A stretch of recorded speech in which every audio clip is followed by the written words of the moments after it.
بسم اللہ الرحمن الرحیم الحمد للہ نحمده ونستعینه ونستغفره ونؤمن به ونتوکل علیہ ونعوذ باللہ من شرور انفسنا ومن سیئات اعمالنا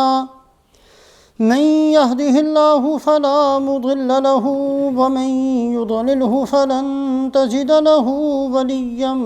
مرشدا أما بعد فقال الله تبارك وتعالى أعوذ بالله من الشيطان الرجيم بسم الله الرحمن الرحيم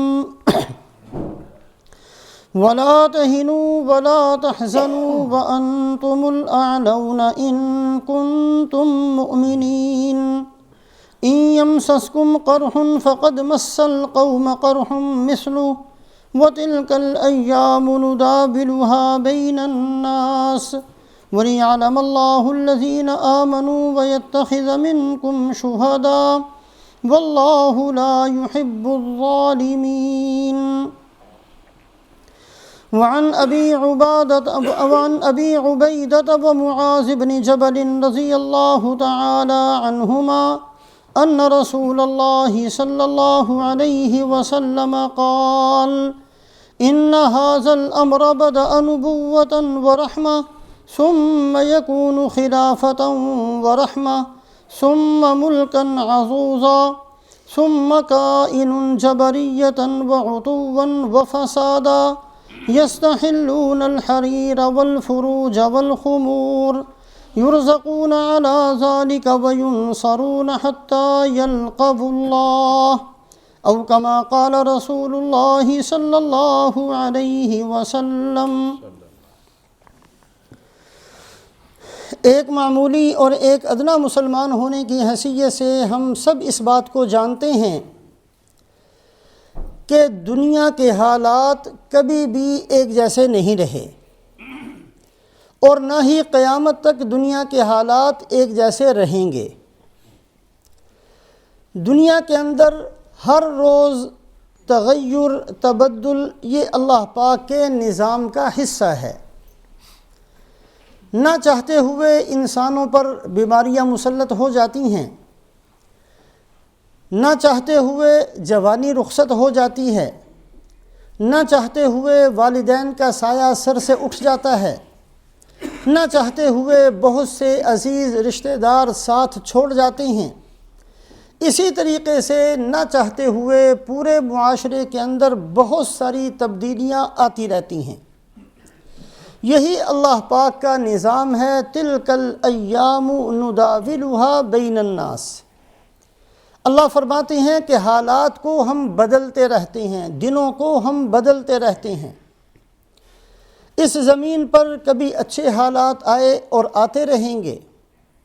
کبھی برے حالات آئے اور وہ بھی آتے رہیں گے، کبھی ظالم حکمران مسلط ہوئے اور قیامت تک یہ سلسلہ چلتا رہے گا، کبھی عدل و انصاف کی حکمرانی رہی اور یہ چیزیں بھی قیامت تک آتی رہیں گی۔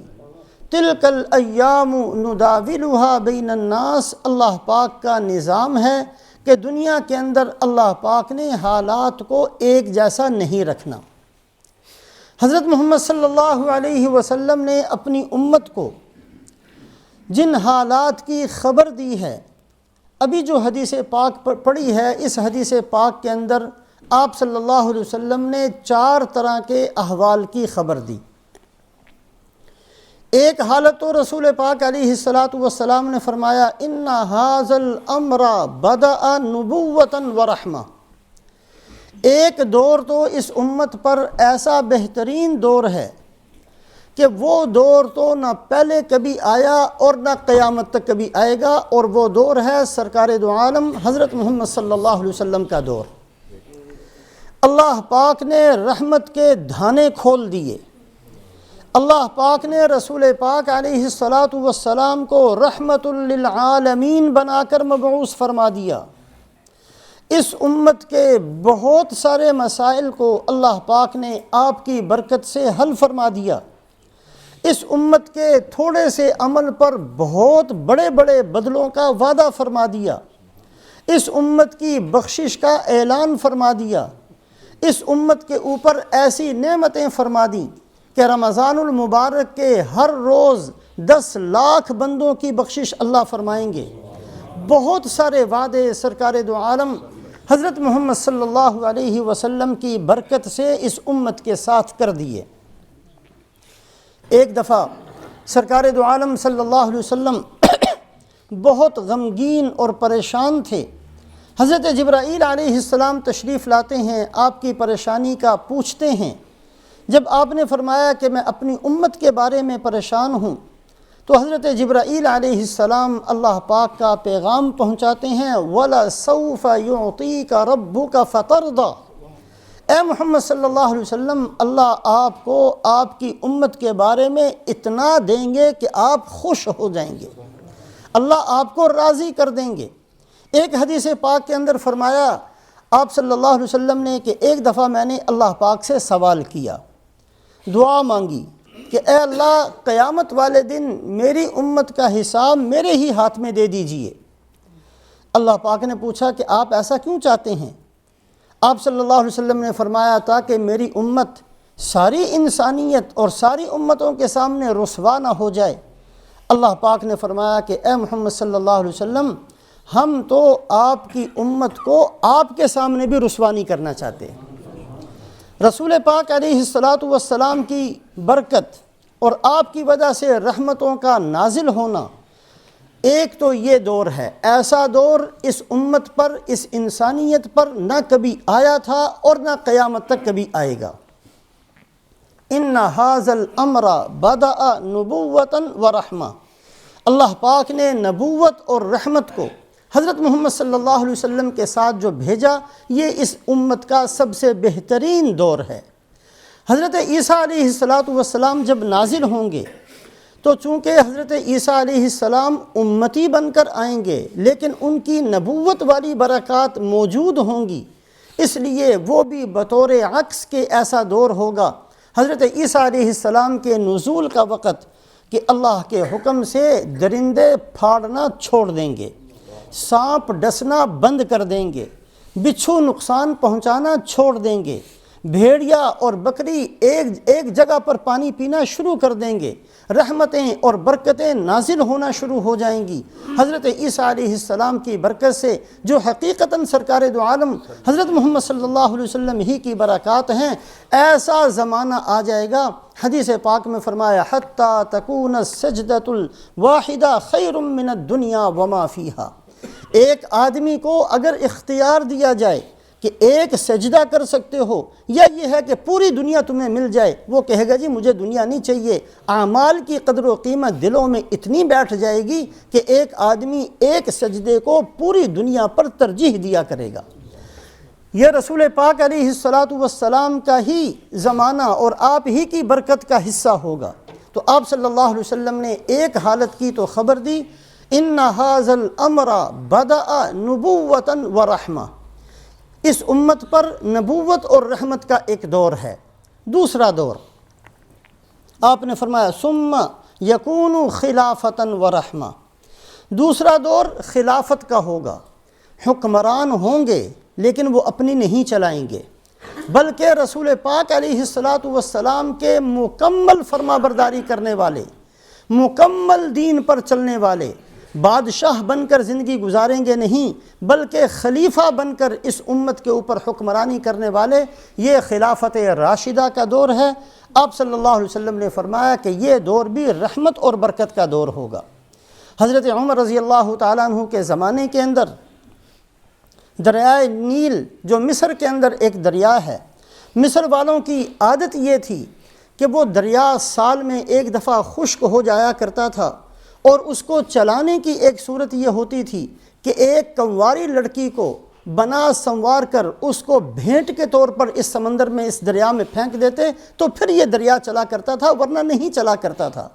ملک مصر فتح ہوتا ہے، حضرت عمر بن العاص رضی اللہ تعالیٰ عنہ خط لکھتے ہیں، امیر المؤمنین مصر والوں کی یہ عادت ہے اور ہم نے اس عادت کو پورا کرنے سے روک دیا ہے، نتیجتاً دریائے نیل خشک ہو چکا اور یہاں کے لوگ پریشان ہیں، ہمیں کیا کرنا چاہیے؟ کیا اسی رسم بد کو دوبارہ شروع کر دیں یا ہم کیا کریں؟ حضرت عمر رضی اللہ تعالیٰ عنہ خط لکھتے ہیں کہ یہ خط ہے امیر المؤمنین عمر کی طرف سے دریائے نیل کے طرف، اور اے دریائے نیل اگر تو اپنی مرضی سے چلتا ہے تو نہ چل، ہمیں کوئی پرواہ نہیں، اور اگر اللہ چلاتے ہیں تو ہم اللہ سے سوال کریں گے تجھے چلائیں۔ وہ خط دریا میں ڈالا جاتا ہے اور دریا چلنا شروع کر دیتا ہے۔ جیسے نبوت کے زمانے میں اللہ پاک کی برکتیں اور اللہ پاک کی طرف سے رحمتیں اور پورے کا پورا نظام مسخر ہوتا ہے، اسی طریقے سے آپ صلی اللہ علیہ وسلم نے فرمایا کہ جو خلافت کا دور ہوگا یہ بھی اتنا بہترین اور اتنی خیر اور برکت کا دور ہوگا کہ سارے کا سارا نظام اللہ پاک اس امت کے تابع کر دیں گے۔ حضرت عمر رضی اللہ تعالیٰ عنہ کے زمانے کے اندر قحط پڑتا ہے، اور حضرت عمر رضی اللہ تعالیٰ عنہ نے جب دعا مانگی ہے بارش کے لیے، اتاک الغوث یا ابا حفص، اے عمر ہم آگے، بادلوں کے اندر سے آواز آئی ہے، بتاؤ کہاں برسیں۔ یہ ایک خلافت اور رحمت کا دور ہے جو رسول پاک علیہ السلام نے خبر دی۔ یہ دوسرا دور، آپ صلی اللہ علیہ وسلم نے جو فرمایا کہ خلافت 30 سال تک ہوگی، اس کا مطلب محدثین یہ بیان فرماتے ہیں کہ مسلسل جو زمانہ ہے وہ 30 سال ہے، لیکن خلافت کے دور اس امت میں قیامت تک کئی دفعہ آتے رہیں گے۔ جیسے حضرت عمر ابن عبدالعزیز رحمۃ اللہ علیہ کا دور آیا، وہ بھی اسی طرح خیر اور برکت کا دور تھا، اور قیامت تک اللہ پاک اس دور کا بھی اعادہ فرماتے رہیں گے۔ اس دنیا کے اندر ایسے حکمران آتے رہیں گے جو عدل و انصاف کو قائم کرنے والے ہوں، ایسے حکمران آتے رہیں گے جو رسول پاک علیہ السلام کی فرما برداری کے ساتھ زندگی گزارنے والے ہوں، تو اللہ پاک ان حکمرانوں کی برکت سے اس زمانے کے اندر بھی خیر اور برکت کو ویسے ہی نازل فرمائیں گے جیسے خلافت راشدہ کے دور میں نازل فرمایا۔ یہ دور بھی قیامت تک آتا رہے گا۔ اور تیسرا دور رسول پاک علیہ السلام نے جس کی خبر دی، ثم ملکن عزوزا، کہ پھر تو ایسا دور آئے گا کہ ایک آدمی دوسرے کو کاٹنے کے لیے تیار ہوگا، دوسرے کا خون چوس جاؤں، دوسرے کی عزت برباد ہوتی ہے، مجھے کوئی پرواہ نہیں، مجھے حکمرانی چاہیے، مجھے اقتدار اور کرسی چاہیے، کچھ نہیں چاہیے مجھے۔ اور اس کے لیے ایسا دور ہوگا جیسے دوسرے کو کاٹ جانے والا اور دوسرے کو کھا جانے والا دور، یہ بنو امیہ کا دور ہے، بنو عباس کا دور ہے۔ اگر بنو امیہ کے دور کے اندر یہ چیز دیکھتے ہیں کہ فتوحات کتنی ہوئی ہیں، افریقہ تک اسلامی جھنڈا لہراتا رہا، افریقہ کے ملک فتح ہوئے ہیں، اور دور دور تک اللہ پاک نے کلمے کو پھیلایا ہے، اور دور دور تک مسجدیں بنی ہیں، اور دور دور تک مدارس قائم ہوئے ہیں، اور دور دور تک پڑھنے پڑھانے کا نظام قائم ہوا۔ عبد الملک ابن مروان نے 21 سال حکومت کی، اور ان 21 سالوں کے اندر بہت بڑے بڑے علاقے فتح ہوئے، بڑی بڑی مساجد دنیا کے اندر بنی، لیکن اسی عبد الملک ابن مروان نے حجاج کو کھلی چھٹی دی، جس کو چاہے قتل کرتے رہو، اس لیے کہ میری کرسی کو کوئی فرق نہ پڑے، میں کرسی پر مضبوط ہو کے بیٹھا رہوں۔ ٹھیک ہے دین کے کام بھی میں کروں گا، میں لشکر کو بھی روانہ کروں گا، میں فتوحات کے اندر بھی آگے جاؤں گا، میں مسلمانوں کی مدد بھی کروں گا، میں مسجدیں بھی بناؤں گا، میں مدرسے بھی بناؤں گا، لیکن میں اقتدار پر رہوں، یہ میرا سب سے بڑا مقصد ہے۔ عبد الملک ابن مروان کے زمانے میں حجاج ابن یوسف نے بیت اللہ پر حملہ کیا ہے، حضرت عبداللہ ابن زبیر پر، بیت اللہ کے اندر وہ موجود تھے، حرم کے اندر، اور سنگ باری کی ہے، پتھر برسائے ہیں، اور یہی وہ بندہ ہے جس کی وجہ سے پورے افریقہ کے اندر اسلام پھیل رہا اور پورے افریقہ کے اندر دین پہنچ رہا تھا۔ تو یہ ہے ملکن عزوزا، کہ اقتدار چاہیے، اس کے بعد جو چاہے مجھ سے کروا لو، میں ہر کام کرنے کے لیے تیار ہوں۔ اور اس کا بیٹا جب آیا ہے ولید ابن عبد الملک، 3 دن کے اندر قرآن پاک مکمل کیا کرتا، تہجد گزار تھا، نمازیں پڑھتا تھا،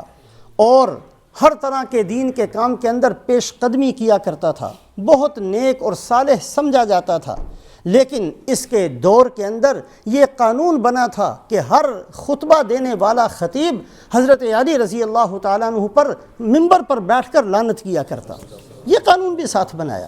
اس لیے کہ وہ یہ سمجھتے تھے کہ بنو عباس کی وجہ سے اور بنو ہاشم کی وجہ سے ہماری حکومت ہمارے ہاتھ سے نکل سکتی ہے، لہٰذا اچھے کاموں کی لسٹ بھی بہت لمبی ہے، لیکن اس کے ساتھ ساتھ برے کاموں کی لسٹ بھی بہت لمبی ہے۔ انہی بادشاہوں کے دور کے اندر حضرت امام ابو حنیفہ رحمۃ اللہ علیہ جیسے کو جیل کے اندر جانا پڑا۔ انہی بادشاہوں کے دور کے اندر جن بادشاہوں نے بڑے دین کے کام کیے تھے، حضرت امام مالک رحمۃ اللہ علیہ کو سوار کر کے اور ان کے اوپر کوڑے برسائے گئے اور پورے شہر کے اندر ان کو چکر لگوایا گیا۔ انہی بادشاہوں کے زمانے کے اندر حضرت امام احمد ابن حنبل کو کوڑے کھانے پڑے۔ یہ وہ بادشاہ تھے جن کا کام صرف حکومتوں پر قبضہ کرنا تھا۔ ہمیں حکومت چاہیے، ٹھیک ہے مسجد بھی بنا دیں گے، ٹھیک ہے مدرسہ بھی بنا دیں گے، ٹھیک ہے فلاں کام بھی کر دیں گے، اور حقیقتاً کرتے بھی رہے۔ بہت سارے کام کیے ہیں بنو امیہ نے اور بہت سارے کام کیے ہیں بنو عباس نے،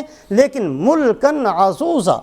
یہ جو ایک مسلمان کی خوبی تھی کہ میں اقتدار مجھے نہیں چاہیے، زبردستی گورنر بنایا جاتا، ترغیب دی جاتی، سمجھایا جاتا، امت کی ذمہ داریوں کا احساس دلایا جاتا، اور پھر کوئی بندہ تیار ہوتا تھا گورنر بننے کے لیے۔ یہ خوبی ختم ہو گئی، اور دوسرے کی ٹانگیں کھینچنا اور دوسرے سے اپنی ٹانگ کو اوپر رکھنا، یہ عادت اس امت کے اندر پیدا ہوئی۔ ثم ملکن عزوزا، رسول پاک علیہ السلام نے جو تیسرے دور کی خبر دی، فرمایا تیسرا دور ایسا آئے گا جس کے اندر اقتدار کا نشہ اور بڑا بننے کا جنون اور بھوت ایسا سوار ہو جائے گا کہ مجھے بڑا بنا دو، پھر چاہے جو مجھ سے کروا لو، اللہ کی نافرمانی کروا لو، اللہ کی فرما برداری کروا لو، مجھے مسجد میں لے جاؤ، مجھے چرچ میں لے جاؤ، کہیں بھی لے جاؤ، لیکن مجھے بڑا بنا دو۔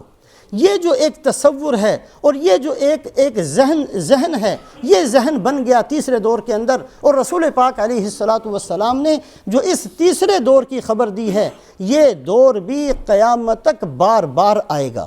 یہ صرف ایک زمانے کے ساتھ مخصوص نہیں ہے۔ ثم ملکن عزوزا، یہ جو ایک بری عادت ہے یہ بار بار ابھرے گی، کبھی کسی علاقے میں ابھرے گی، کبھی کہیں یہ چیز پیدا ہوگی، اور یہ امت کی بیماری بار بار اس امت پر مسلط ہوتی رہے گی۔ اس دور کے اندر یہ جو تیسرا دور ہے جس میں ہر طرح کا ظلم ہے، ہر طرح کی زیادتی ہے، ہر طرح کی بے احترامی ہے، ہر طرح کا خون بہانا ہے، ہر طرح کی دین سے دوری ہے، اور دین کا کام بھی ساتھ ہے، اس دور کے اندر ایک چیز ضرور ملتی ہے کہ ان ظالم بادشاہوں نے دین کو نہیں بدلا۔ دین جیسے تھا ویسے کا ویسے ہی، دین کا کوئی حکم اس کے اندر تحریف نہیں کی گئی، کسی حرام کو حلال نہیں بنایا گیا، کسی حلال کو حرام نہیں کہا گیا، کسی ناجائز کو جائز نہیں بنایا گیا، کسی جائز کو ناجائز نہیں بنایا گیا، کسی قرآن کی آیت کی تحریف نہیں کی گئی، کسی کے معنی کو نہیں بدلا گیا، کسی چیز کے اندر ان حکمران بادشاہوں نے کوئی تبدیلی نہیں کی، اپنا ظلم باقی رکھا، اپنی زیادتی کرتے رہے، اپنے اقتدار کے لیے بہت کچھ کرتے رہے، اچھے کام بھی کرتے رہے، برے کام بھی کرتے رہے۔ یہ جو تیسرا دور ہے ملکن عزوزا، ان تمام برائیوں کے باوجود یہ خوبی نظر آتی ہے کہ دین مکمل طریقے سے محفوظ تھا، اور دین کے اندر کسی کو جرأت اور ہمت نہیں ہوتی تھی کہ اس کے اندر کسی قسم کی تبدیلی یا تحریف کی کوئی کوشش کرے۔ چوتھا دور جو رسول پاک علیہ السلام نے خبر دی، ثم کائن جبریتا وعتوا وفسادا یستحلون الحریر والفروج والخمور۔ آپ صلی اللہ علیہ وسلم نے فرمایا کہ ایک پھر دور ایسا آئے گا، ظلم بھی ان کے اندر، زیادتیاں بھی ان کے اندر، بے دینیاں بھی ان کے اندر، اور اس کے ساتھ ساتھ وہ دین کا حلیہ بھی بگاڑ دیں گے، حرام کو حلال بنا دیں گے، جائز کو ناجائز کہہ دیں گے، فتوے بکیں گے، مسائل بکیں گے، مسجدوں کے اندر ایسی چیزیں ہوں گی جو نہیں ہونی چاہیے تھیں، دین کا حلیہ بگڑ جائے گا، تحریف کی ہر کوشش ہوگی، معنی کو بدلا جائے گا، مطلب کو بدلا جائے گا، مفہوم کو بدلا جائے گا، دین کا ستیہ ناش کر کے یہ رکھ دیں گے۔ یہ چوتھا دور ہوگا، خواہ اس دور کے حکمران مسلمان اپنے آپ کو کہلوائیں یا اس دور کے حکمران غیر مسلم ہوں، دونوں صورتوں کے اندر جب مسلمانوں کا دین محفوظ نہیں رہے گا، یہ وہ زبردست اور یہ وہ ایسا دور ہے جس دور سے ہم سب کو پناہ مانگنی چاہیے۔ ماضی قریب کے اندر اکبر اکبر دی گریٹ جس کو کہا جاتا ہے، اس نے یہ کام کیا، ہندوستان کے اندر اپنے آپ کو مسلمان کہتا تھا، اور دین کا ایسا حلیہ بگاڑا، قرآن اور حدیث کو اٹھا کر ایک طرف رکھ دیا، دین الہی کہ یہ دین پرانا ہو گیا ہے، نیا دین چاہیے، اس لیے کہ اب 1000 سال گزر چکے ہیں اور 1000 سال کے بعد کوئی دین چلا نہیں کرتا، بلکہ پہلے دین تو بہت جلدی ختم ہو جایا کرتے تھے، یہ تو آپ صلی اللہ علیہ وسلم کی برکت ہے کہ 1000 سال چل گیا، اب اس دین کی کوئی ضرورت نہیں۔ اس بدبخت نے دین الہی کو شروع کیا،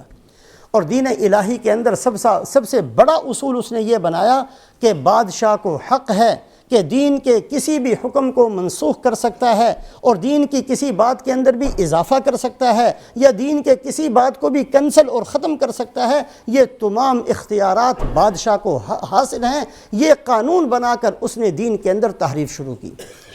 متع کرنا جائز ہے، 100 بیوییں تو وہ تھیں اکبر کی جو اس نے قانونی طور پر بیوی بنا کر رکھا ہوا تھا، 100 بیوییں، 100 عورتیں، اور اس کے علاوہ پتہ نہیں وہ کیا کیا کچھ کیا کرتا تھا۔ ختنہ کرنا جرم ہے، یہ قانون بنا دیا گیا۔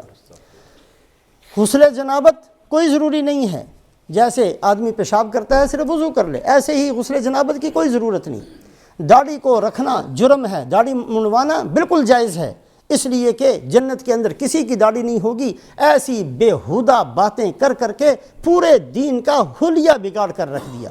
تو رسول پاک علیہ السلام نے 4 طرح کے ادوار کی خبر دی کہ 4 طرح کے حالات اس امت پر آتے رہیں گے۔ ایک دور تو ہے نبوت اور رحمت کا دور، وہ تو آ چکا، وہ دور تو دوبارہ آئے گا نہیں، اس کا عکس ہوگا جو حضرت عیسیٰ علیہ السلام کے نزول کے وقت ہوگا۔ باقی جو 3 طرح کے دور ہیں یہ اس امت کے اندر آتے رہیں گے، بدلتے رہیں گے، حالات کبھی اوپر ہوں گے، کبھی نیچے ہوں گے، کبھی اچھے حالات آئیں گے، کبھی برے حالات آئیں گے، کبھی دین کا اللہ پاک احیاء فرما دیں گے اور کبھی دین زندگیوں سے نکل جائے گا، کبھی ظلم اور زیادتی کا دور ہوگا، کبھی عدل و انصاف آ جائے گا، کبھی قحط سالیاں آ جائیں گی، کبھی وسعت اور فراخی آ جائے گی، کبھی بہت بڑے بڑے مکان ہوں گے، کبھی مسلمانوں کے پاس جھونپڑیاں بھی نہیں ہوں گی۔ یہ حالات بدلتے رہیں گے، کبھی اچھے آئیں گے، کبھی برے آئیں گے۔ یہ حالات قیامت تک اس امت کے ساتھ رہنے ہیں۔ تلک الایام نداولها بین الناس، اللہ فرماتے ہیں کہ ہم حالات کو بدلتے رہتے ہیں، کبھی بھی دنیا کے حالات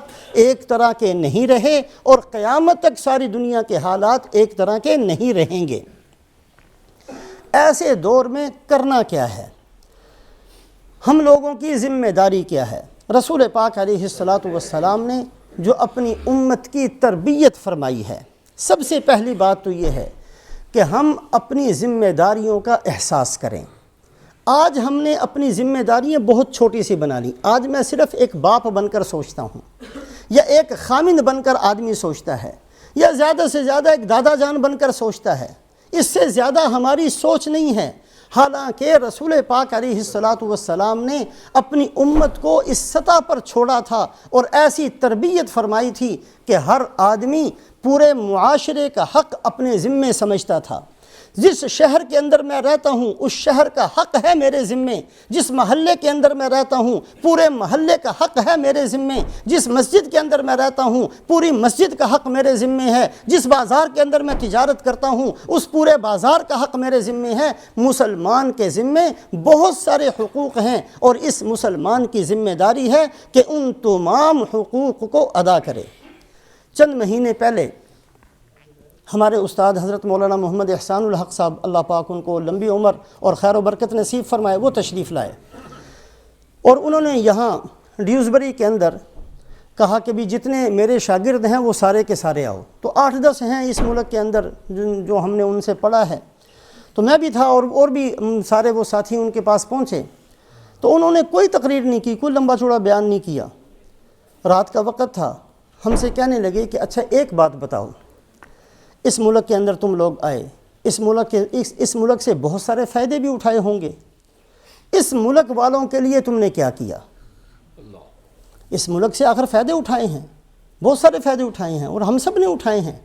اس ملک سے ہم نے طب کے اعتبار سے، میڈیکل کے اعتبار سے بہت فائدے اٹھائے ہیں، شاید اپنے ملکوں میں ہوتے تو ایسے فائدے نہ ملتے۔ تعلیم کے میدان میں ہم نے بڑے فائدے اٹھائے ہیں، شاید ہم اپنے ملکوں میں ہوتے تو ہمارے بچے اتنا نہ پڑھ سکتے جتنا اس ملک میں رہ کر پڑھ لیا۔ اس ملک سے ہم نے بڑے فائدے اٹھائے ہیں۔ اس ملک کے لیے تم نے کیا کیا؟ اس ملک سے فائدے بہت اٹھائے، اس ملک کے لیے کیا کیا؟ اور پھر اس کے بعد اسی موضوع پر چند منٹ کی بات کی کہ مسلمان کی ذمہ داری تو یہ ہے کہ وہ دوسروں کو فائدہ پہنچانے والا ہوتا ہے، دوسروں کا حق ادا کرنے والا ہوتا ہے۔ اگر کچھ نہیں کر سکتے تو کم سے کم اتنا تو کر سکتے ہو کہ رات کی تاریکی میں 2 آنسو بہا دیا کرو کہ اے اللہ اس قوم نے جو ہمارے اوپر اتنا احسان کیا ہے، اے اللہ تو ان پر احسان فرما، اور اے اللہ تو ان کو ہدایت نصیب فرما، اور اے اللہ ان میں سے جس کی قسمت میں ہدایت ہے، اے اللہ ان تو سب کو ہدایت نصیب فرما کر رسول پاک علیہ الصلاۃ کی امت اجابت میں ان کو شمار فرما کے اے اللہ تو ان سب کی بخشش کا فیصلہ فرما۔ تو مولانا احسان صاحب نے یہ بات بڑی تفصیل کے ساتھ ہمیں بتائی کہ ہر مسلمان کی ذمہ داری ہے کہ جس سے فائدہ اٹھاتا ہے کم سے کم کبھی تو اس کا تھوڑا بہت حق ادا کرے، نہیں کر سکتا کچھ سوچے تو صحیح، کوئی آنسو تو بہا لے۔ اگر ہم اس بات پر یقین رکھتے ہیں، حضرت ابراہیم علیہ السلام کو جب آگ میں ڈالا جانا تھا، نمرود نے بڑی زبردست آگ بنائی، ایسی آگ کہ اس کے اوپر سے بھی پرندہ نہیں گزر سکتا تھا، لکڑیاں اکٹھی کیں تو یہ فضا بنائی پورے ملک کے اندر کہ جو آدمی جتنی لکڑی دے گا اس کو اتنا ہی اجر و ثواب ملے گا، اور لوگ اپنی منتیں مانتے اے اللہ میرا فلاں کام ہو جائے میں بھی جا کر لکڑیاں دے کر آؤں گا۔ ایسی لکڑیاں اکٹھی ہوئیں اور اس کے بعد آگ جلائی، اور وہ 7 دن تک آگ دہکتی رہی، اور اس کے بعد جب حضرت ابراہیم علیہ السلام کو اندر ڈالنا تھا فرشتے چیخ اٹھے، اور فرشتوں نے اللہ پاک سے کہا کہ اللہ تیرا خلیل اور اس کے ساتھ یہ کیا ہو رہا ہے؟ حضرت اللہ پاک نے فرمایا کہ جاؤ اگر مدد مانگتے ہیں تو کر لو۔ حضرت جبرائیل علیہ السلام آئے، اللہ کا حاجہ، اے ابراہیم میری مدد کی کوئی ضرورت ہے؟ اما الیک فلا، اے جبرائیل میں محتاج ضرور ہوں لیکن مجھے تیری مدد نہیں چاہیے، مجھے اللہ کی مدد چاہیے۔ واپس کر دیا۔ لمبا قصہ سنتے رہتے ہیں۔ ایک چڑیا ایک چونچ پانی کی بھر کے اڑتی ہوئی آ رہی ہے۔ بھئی کہاں جا رہی ہو؟ اس آگ کو بجھانے کے لیے جا رہی ہوں جو اللہ کے خلیل کے لیے جلائی گئی۔ کیسے بجھاؤ گی؟ میری چونچ میں پانی ہے۔ او تیرے اس چونچ کے پانی سے کیا ہونا ہے؟ کیا مجھے تو نہیں پتا کچھ ہونا ہے کہ نہیں ہونا، قیامت والے دن میرا نام تو آ جائے گا کہ یہ بھی ادبے سے تھی۔ کم سے کم اگر ہم اس واقعے پر یقین رکھتے ہیں، اور یقیناً ہمارا یقین ہے، تو کم سے کم کبھی تو 2 آنسو بہا لیا کریں اس امت کے لیے، ان لوگوں کے لیے، اس ملک کے لیے، اپنے ساتھیوں کے لیے، اپنے محلے والوں کے لیے، اپنے شہر والوں کے لیے۔ ہم نے اپنے آپ کو ذمہ دار سمجھا صرف ایک عورت کا، ہم نے اپنے آپ کو ذمہ دار سمجھا صرف اپنے بچوں کا، ہم نے اپنے آپ کو ذمہ دار سمجھا صرف اپنے خاندان کا۔ مسلمان کے ذمہ ہے، مسلمان کے ذمہ حق ہے اس شہر کا جس شہر کے اندر وہ مسلمان رہتا ہے، مسلمان کے ذمہ حق ہے اس محلے کا جس محلے کے اندر وہ رہتا ہے، مسلمان کے ذمہ حق ہے ان گلیوں کا جن گلیوں کو وہ استعمال کرتا ہے۔ ہم مسلمان ہیں، اپنی سوچ کو بڑا کرنے کی کوشش کریں اور اپنے آپ کی ذمہ داری کا احساس کریں۔ یہ جو خرگوش کی طرح ہم نے سونا شروع کیا ہے اس کو چھوڑ دینا چاہیے۔ علامہ دمیری رحمۃ اللہ علیہ فرماتے ہیں کہ جانوروں میں سے صرف خرگوش ایک ایسا جانور ہے جو آنکھیں کھول کر بھی سو سکتا ہے، باقی جتنے جانور ہیں وہ سوتے ہیں تو آنکھیں بند ہو جاتی ہیں، خرگوش سوتا ہے تو وہ کھلی ہوئی آنکھوں سے بھی سو رہا ہوتا ہے۔ اسی طریقے سے آج ہم نے کام کر رہے ہیں پھر بھی سو رہے ہیں، ہم مسجد میں آ رہے ہیں پھر بھی ہم نیند کے اندر ہیں، ہم قرآن پڑھ رہے ہیں پھر بھی ہم سو رہے ہیں، ہم پورے دین پر چلنے کا دعویٰ کرتے ہیں پھر بھی حقیقتاً ہم سو رہے ہیں۔ یہ جو ہماری نیند ہے، یہ جو ہماری غفلت ہے، اس کو چھوڑ کر اور اس سے اپنے آپ کو نکال کر اپنی ذمہ داری کا احساس شروع کریں کہ ہمارے ذمہ اللہ پاک نے بہت ساری چیزیں لگائی ہیں اور قیامت والے دن اللہ پاک کے ہاں حساب ہوگا۔ دین کی محنت کرنے والے اللہ پاک وہ تو ہم نہیں ہیں، لیکن اللہ پاک ان کے ساتھ ہمیں شمار کر دے، یہ اللہ پاک کی بہترین عادت شریفہ ہے۔ ایک حدیث پاک میں فرمایا کہ کچھ بندے بیٹھ کر اللہ کا نام لے رہے ہوتے ہیں، ذکر کر رہے ہوتے ہیں، ایک آدمی اس کو ان میں سے کسی کے ساتھ کوئی کام ہوتا ہے اور وہ اپنے کام سے اس مجلس میں آتا ہے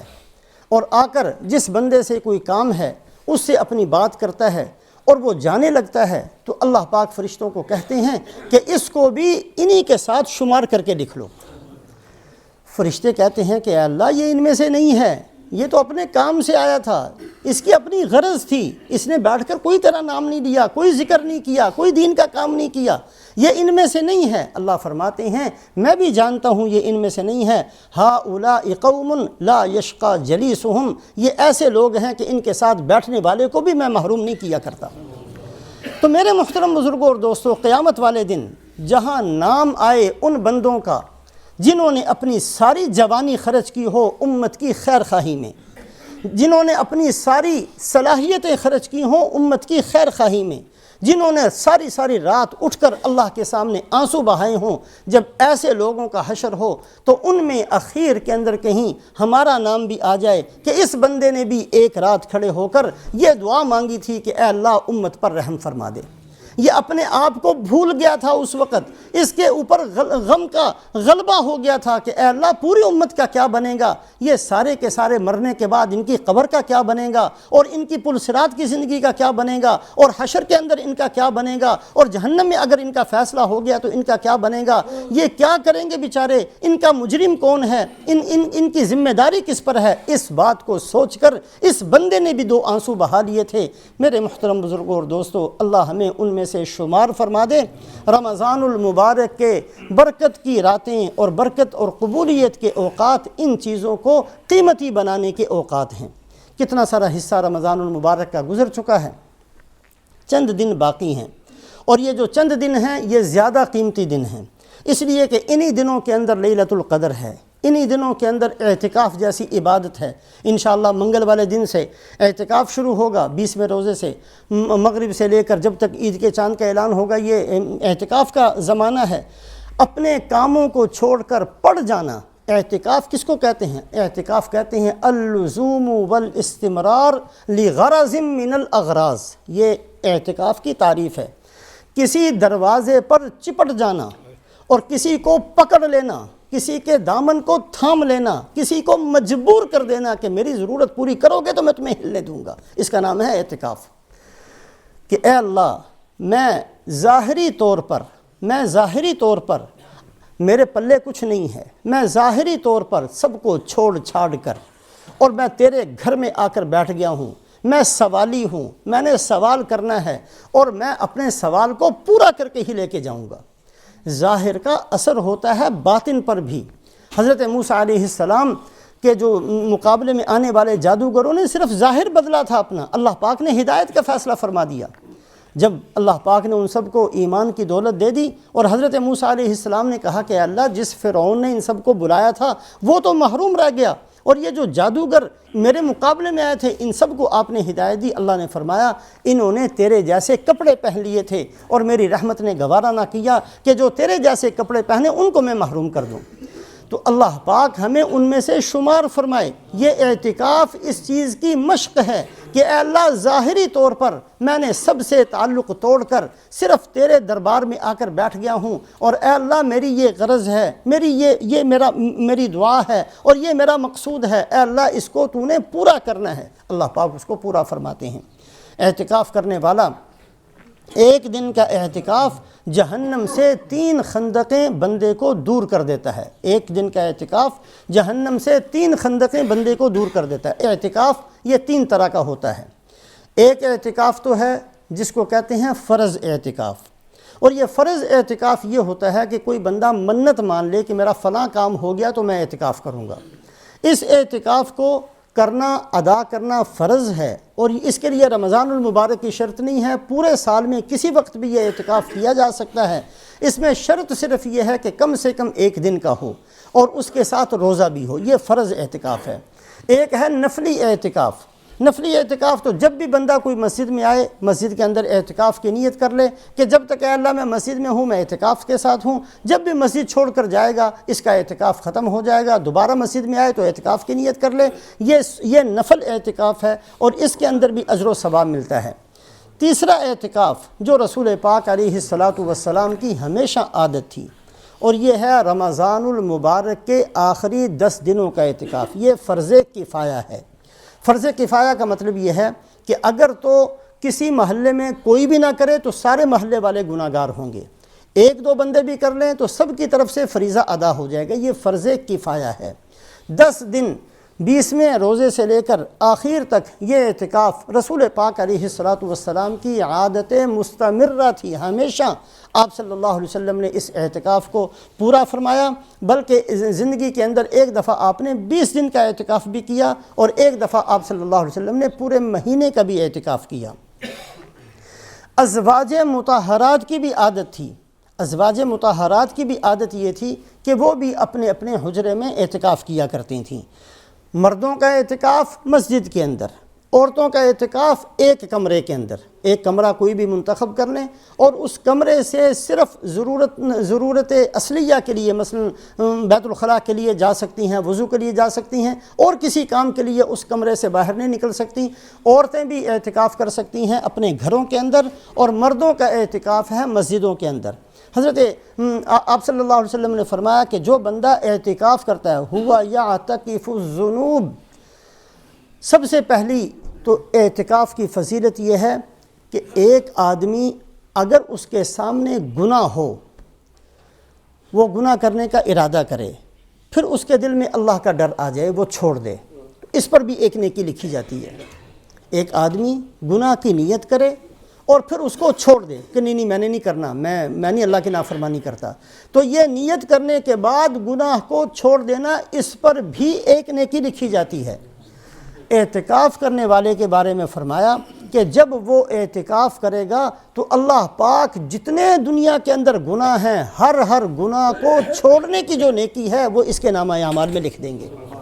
جیسے اس نے نیت کر کے، ارادہ کر کے کسی گناہ کو چھوڑ دیا ہو، اس پر جو نیکی اور اجر ملنی تھی، جو بندہ جتنے گناہ زمین کے اندر ہو رہے ہیں، ہر گناہ کو چھوڑ دینے کا جو اجر ہے، جو ثواب ہے، اللہ پاک اس اعتکاف کرنے والے کے نامہ اعمال میں لکھ دیتے ہیں۔ اور اس کے ساتھ فرمایا کہ وہ ایسے ہے کعامل الحسنات، جو آدمی نیکی کے کام کرتے ہیں اور نیکی کے کام کرنے پر کم سے کم ایک نیکی کا 10 کے برابر بدلہ ملتا ہے، یہ کم سے کم ہے۔ اور واللہ یضاعف لمن یشاء، اخلاص زیادہ ہوتا ہے تو اللہ پاک اجر و ثواب کو بڑھا دیتے ہیں۔ کم سے کم درجہ 10 نیکیوں کے برابر ہے۔ تو جو آدمی اعتکاف کرتا ہے، ایک تو اس کو تمام گناہوں کے قصداً چھوڑنے پر جو اجر ملنا تھا وہ بھی اس کے نامہ اعمال میں لکھا جاتا ہے، اور دوسرا زمین کے اندر جتنی نیکیاں ہو رہی ہیں بغیر کیے ہوئے اللہ پاک اس کے نامہ اعمال میں لکھ دیتے ہیں۔ پھر یہ جو نیکیاں کرتا ہے اس نیکیوں کا اجر و ثواب الگ ہوتا ہے۔ یہ مسجد میں آ کر بیٹھ جائے اور مسجد میں آ کر کچھ بھی اس نے نہیں کیا، پھر بھی جو نیکیاں کرنے والے بندے ہیں ان کے نامہ اعمال میں جتنی نیکیاں لکھی جا رہی ہیں، اس بندے کے جو اعتکاف کے اندر ہے، اللہ پاک اس بندے کے نامہ اعمال میں بغیر کیے ہوئے وہ تمام نیکیوں کو بھی لکھ دیتے ہیں، اور بغیر چھوڑے ہوئے تمام گناہوں کو چھوڑنے کا اجر و ثواب بھی لکھ دیتے ہیں۔ تو بہرحال اعتکاف، اور اعتکاف کے اندر پھر لیلۃ القدر کی تلاش۔ لیلۃ القدر یہ بہت عظمت والی اور بہت بڑی بزرگی والی ایک رات ہے، 1000 مہینے سے زیادہ بہتر، ایک رات 1000 مہینے سے زیادہ بہتر۔ آپ صلی اللہ علیہ وسلم کی خدمت میں صحابہ اکرام رضوان اللہ علیہم اجمعین نے ایک دفعہ گزشتہ امتوں کا ذکر کیا، یا رسول اللہ صلی اللہ علیہ وسلم، فلاں امت کے اندر فلاں ایک آدمی تھا، 70 سال اس نے عبادت کی، ایک آنکھ جھپکنے کے برابر بھی نافرمانی نہیں کی۔ فلاں آدمی تھا، اس نے 80 سال عبادت کی۔ ہماری تو عمریں بڑی تھوڑی سی ہیں، اگر ہم کرنا بھی چاہیں تو نہیں کر سکتے، اس لیے کہ موت پہلے آ جاتی ہے۔ اس پر جو صحابہ اکرام رضوان اللہ علیہم اجمعین کے دل میں تھوڑی سی پریشانی پیدا ہوئی، اللہ پاک نے لیلۃ القدر کی نعمت اس امت کو نصیب فرما دی۔ یہ امت ایک رات بھی اگر مل جائے تو گویا 82-83 سال کی عبادت کا اجر و ثواب اس کو مل گیا۔ 21ویں کو ہو سکتی ہے، 23ویں کو ہو سکتی ہے، 25ویں کو ہو سکتی ہے، 27ویں کو ہو سکتی ہے، 29، یہ صرف 5 راتیں ہیں، 5 راتیں، اور اعتکاف کرنے والے کو زیادہ آسان ہے کہ ان کے اندر عبادت کرے، اور اگر کوئی بندہ نہیں بھی کر سکتا تو وہ بھی اپنے گھروں کے اندر ان 5 راتوں کی عبادت کا اہتمام کرے۔ اور صلحاء کا جو ایک بڑا بہت خاص قسم کا معمول ہے، گزشتہ رمضان المبارک کے اندر بھی عرض کیا تھا، ایک مخصوص قسم کی دعا ہے، اور مغرب کی نماز کے بعد جس دن لیلۃ القدر ہے، اس لیے کہ لیلۃ القدر کی ایک خوبی اللہ نے قرآن کے اندر یہ بیان فرمائی ہے، فیہا یفرق کل امر حکیم، کہ اللہ پاک اس ایک رات کے اندر سارے سال کے فیصلے فرشتوں کے حوالے کر دیتے ہیں۔ جو اللہ پاک نے لوح محفوظ میں لکھا ہے، اللہ پاک کی عادت ہے اس میں مٹاتے بھی ہیں، لکھتے بھی ہیں، یہ اللہ کرتے رہتے ہیں، لیکن جب ایک سال رہ جاتا ہے تو وہ سارا کا سارا اللہ پاک فرشتوں کے حوالے کر دیتے ہیں۔ مغرب کی نماز کے بعد 2 رکعت نماز پڑھ کے ایک دفعہ سورہ یاسین پڑھنا، اور پھر ایک دعا ہے اس دعا کو پڑھنا، اور پھر دعا مانگنا کہ اے اللہ عمر آپ کی بہت بڑی نعمت ہے، زندگی اللہ کی نعمت ہے، بہت بڑی نعمت ہے، اس لیے کہ جو کچھ بھی ہے زندگی کے اندر ہی کر سکتا ہے۔ اگر موت آ گئی تو سارا کچھ ہی ختم، نہ تلاوت کر سکیں گے، نہ روزہ رکھ سکیں گے، نہ حج کر سکیں گے، نہ کوئی کسی کو صدقہ خیرات دے، کچھ بھی نہیں کر سکتے، سارے اعمال صالحہ موقوف ہیں زندگی پر۔ اے اللہ زندگی بہت بڑی نعمت ہے، اے اللہ تو میری زندگی کے اندر برکت دے اور اس کو لمبا کر دے۔ پھر دوبارہ سورہ یاسین پڑھ کر وہ دعا مانگنی ہے، دعا پڑھنی ہے، پھر دعا مانگنی ہے کہ اے اللہ آپ سے میں نے لمبی عمر مانگی ہے، اس لمبی عمر میں ہر طرح کی خیر مجھے نصیب فرما اور ہر طرح کے شر سے میری حفاظت فرما۔ پھر دوبارہ تیسری دفعہ سورہ یاسین پڑھنا، اور پھر وہ دعا پڑھ کے پھر دعا مانگنی کہ اے اللہ اپنے فضل و احسان سے میں نے آپ سے لمبی عمر بھی مانگی، اس عمر کے اندر ہر طرح کی خیر بھی مانگ لی اور ہر طرح کے شر سے حفاظت بھی مانگ لی۔ اے اللہ تیسری چیز یہ ہے کہ مجھے کسی کا محتاج نہ بنا۔ اگر میرا بڑھاپا بھی آ جائے تو ایسا نہ ہو کہ میں کسی کا محتاج بن جاؤں،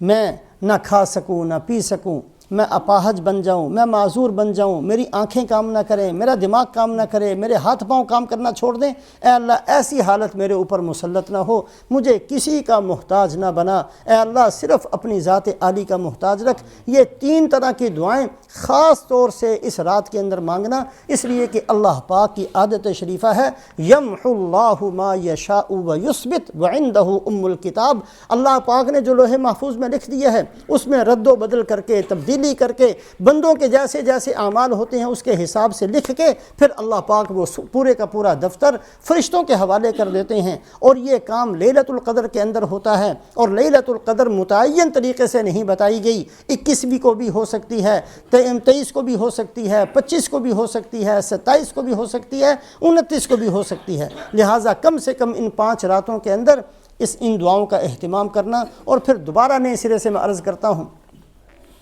کہ اپنے آپ کو صرف ہم چھوٹا سا ذمہ دار نہ سمجھیں، اپنی ذمہ داریوں کا احساس کریں۔ ہمارے ذمے بہت سارے حقوق ہیں، پوری امت کے ہمارے ذمے حق ہیں، اس ملک والوں کے ہمارے ذمے حق ہیں۔ ہم اگر کچھ نہیں کر سکتے کم سے کم ان کے لیے دعائیں کر سکتے ہیں۔ اللہ پاک ہمیں بھی اور اللہ پاک ہمارے متعلقین کو بھی، اللہ ہمارے رشتہ داروں کو بھی، اللہ ہماری اولادوں کو بھی، اللہ پاک ہمارے محلے والوں کو بھی، ہمارے شہر والوں کو بھی، ہمارے ملک والوں کو بھی، اور پوری دنیا کے انسانوں کو اللہ پاک ہدایت نصیب فرمائے۔ اور جو گمراہی کی وجہ سے جن مصیبتوں کا ہم شکار ہیں، اللہ پاک ہماری گمراہی سے نجات نصیب فرمائے، پوری دنیا کے اندر اسلام کا بول بالا ہو جائے۔ یہ وہ دعائیں ہیں جو رسول پاک علیہ الصلاۃ والسلام نے کی ہیں، ہمیں سمجھائی ہیں، سکھائی ہیں، ان دعاؤں کا اہتمام کیا جائے۔ اللہ پاک مجھے اور آپ کو عمل کی توفیق نصیب فرمائے۔